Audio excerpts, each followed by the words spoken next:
Steam rises from a bowl, carrying the rich scent of simmering broth. Thin noodles dance beneath the surface, waiting to be lifted. A soft-boiled egg splits open, its golden center glowing like sunrise. Chashu pork melts on the tongue, tender and perfectly marbled. This is ramen, Japan's beloved soul food. But ramen is only half the story. Beside it rests pristine sushi, each piece a tiny masterpiece.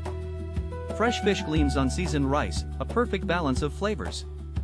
Together, these two dishes tell the story of Japanese cuisine. Let's explore why the world can't resist them. Ramen's roots trace back to China, but Japan made it its own. Early versions appeared in Yokohama's Chinatown in the late 1800s. Street vendors sold cheap, filling bowls to hungry workers. After World War II, flour imports made noodles accessible to everyone. Each region developed its own style, from rich tonkatsu to clear shoyu. Tokyo favors a lighter soy-based broth. Hakata in the south serves creamy pork bone ramen. Sushi, however, has a different journey. Originally, sushi was a method of preserving fish with fermented rice. The word sushi actually refers to the seasoned rice, not the fish.